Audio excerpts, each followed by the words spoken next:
This week in lab, we are running a genetic test for our patient, Valerie Brown.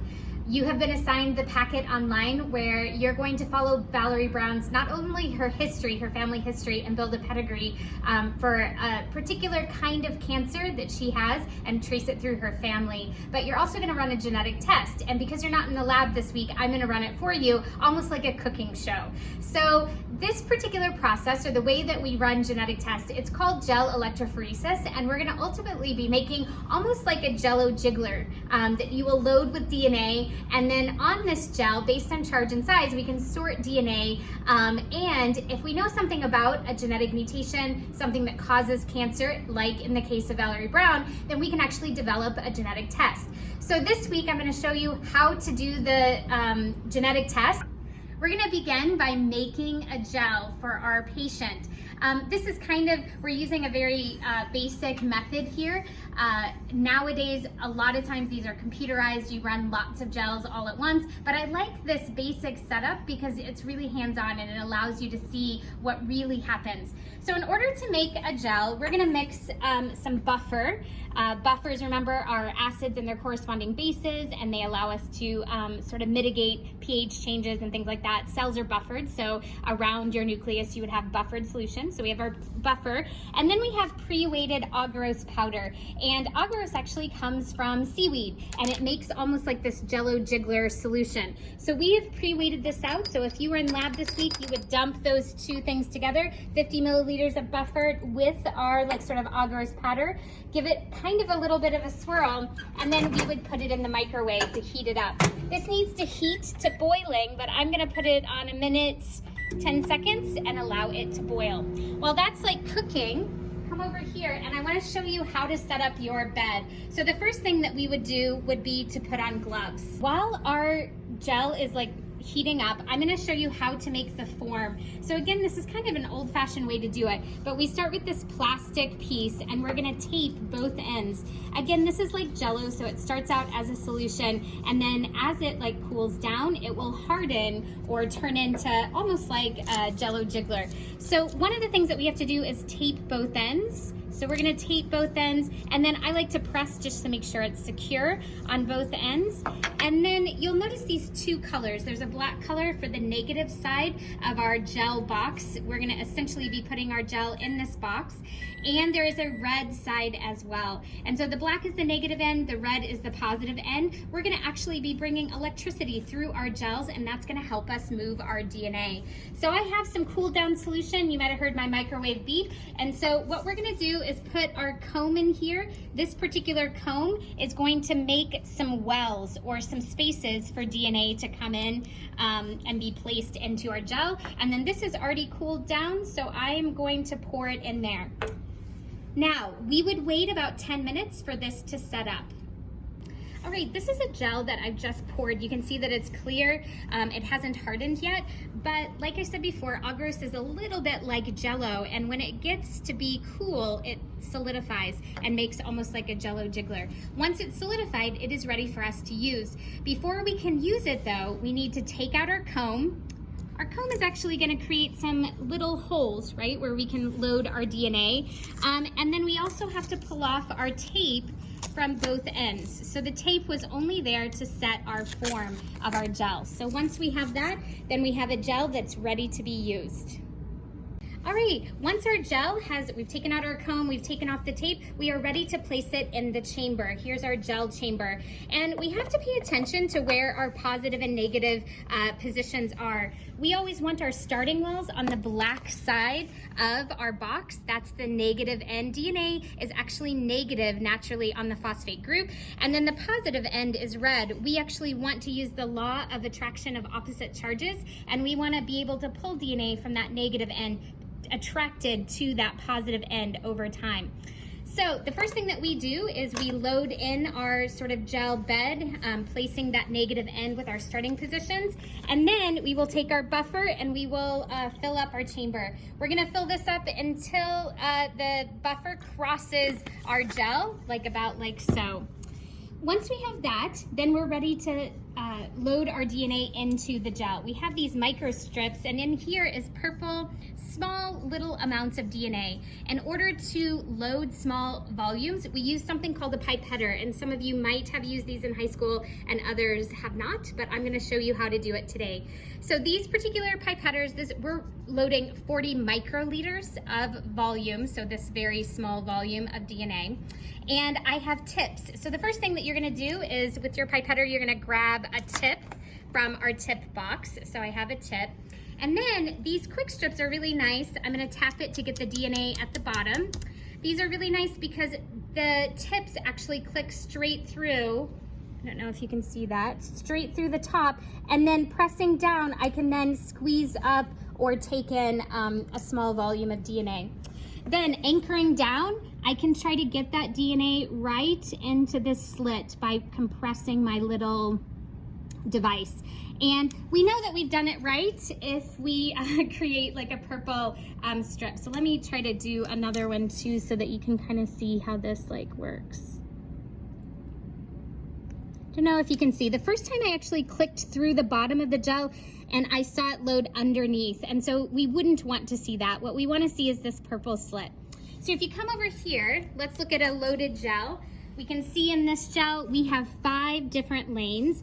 This week for our cancer patient, for Valerie Brown, we are loading 5 lanes. Lane A is a control lane, and that will be a DNA ladder. Lane B will be a control lane, and that's a homozygous normal individual. Lane C is Valerie's blood. Lane D is her breast cancer tissue, so cancerous tissue. And lane E is Valerie's normal breast tissue that is non-cancerous. So we're loading 5 lanes. You can see 5 purple slits over there on the negative side. Once we have it loaded, we put the lid on. This is going to allow us to then hook up our machine to electricity. We have these power packs here that we hook into, and it's a little bit like a car battery. We hook black leads into black and red into red, like so. We can turn it on, and then it will tell us that we're running at 122 volts. We know that our gels are working if we get bubbling on each side. So if you can see some bubbling on each side of the gel, you can see a little bubbling there. That's showing us that electricity or current is running through our gel beds. We will now leave this for 45 minutes and come back to read the gel. All right, one of the steps that we have to do after our gel has run is stain it. DNA is actually, it's not very visible, and so we put a dye on it, a dye that will like actually connect to DNA so that we can see where our DNA landed. So the first thing that we would do would be carry our gel bed back and then just kind of slip the gel off onto a piece of Saran wrap. So this is just normal sort of wrapping paper. And then we have these staining patches. And what we would do is we would put this stain side down over sort of the starting wells all the way out to where our DNA migrated. It's a little bit hard to see sometimes because, again, DNA is very clear, right, and small and difficult to see. Then we get it a little bit wet with buffer, and then we make a little present for ourselves. So we wrap it up like so, kind of pressing down that dye patch. And I typically weight it down with something so that the stain spreads evenly, and we leave it for 10 minutes. All right, after we have looked at our stain and we've de-stained it overnight, then this is what our gel will look like. I hope you can see sort of these blue bands going along our gel. We loaded 5 lanes, so we have 5 lanes of bands on our picture. If we move over here, this is what the lanes mean. We had this DNA loaded in the starting well. The first lane was a control lane, and it gave us many different bands of DNA. Those are known lengths of DNA, so there are known numbers of base pairs long. We're not gonna actually use that lane in this class. Lane 2 is a control, and that is a homozygous normal individual. So that's someone we know is homozygous normal for both of the P53 genes. And then here are our experimental lanes, lanes 3, 4, and 5. Lane 3 is Valerie's blood, and it gave us 3 bands, or 3 lines. Lane 4 gave us 2, and lane 5 gave us 3. Remember lane 4, the difference is that is Valerie's tumor tissue, and then these are normal cell tissues in lanes 3 and 5. I want to demonstrate with a model how our genetic test works and how and why gel electrophoresis works the way that it does. So in our case, I'm going to show you this particular pan here that's going to represent our gel. And we imagine here those starting wells in the gel. And in those starting wells are not only Valerie Brown's DNA, but also some restriction enzymes. And restriction enzymes are enzymes that cut DNA at very specific places. If we know the sequence of our P53 mutation, then we can develop a restriction enzyme that will cut if P53 mutation is present. So I want to kind of share with you the 3 lanes, Valerie's experimental lanes, and what happened, and the control lane that we knew, which was a homozygous normal individual.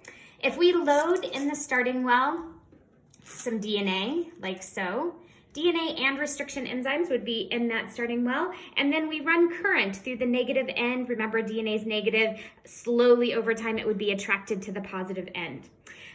Gel electrophoresis has 2 principles. It moves DNA based on charge from the negative to the positive side, but it also moves things based on size. So the longer the pieces of DNA, the shorter the distances it will move. Longer pieces are heavier, they have more base pairs, so they are more difficult to move. And then the shorter sequences will go faster and farther on our gel.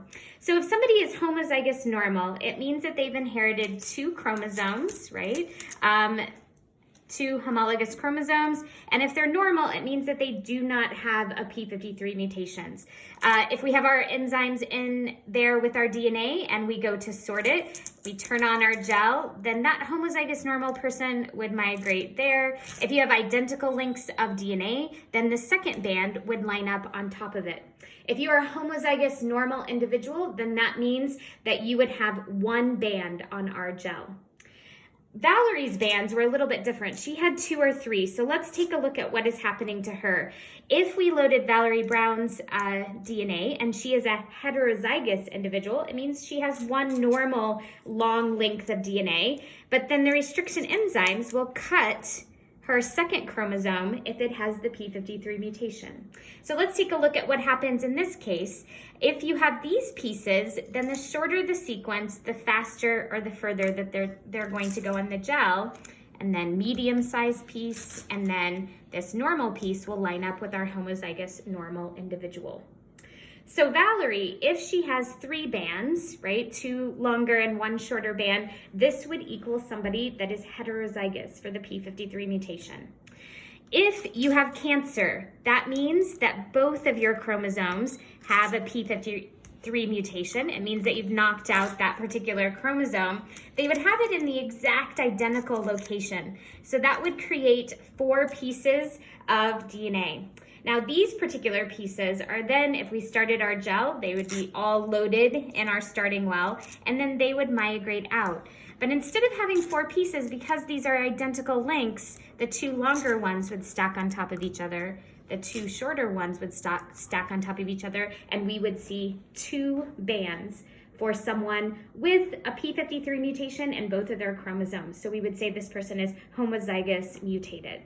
So remember, homozygous normal is 1 long band, it didn't move very far. Homozygous mutated is 2 short bands, and then heterozygous is where you get that 3 band pattern.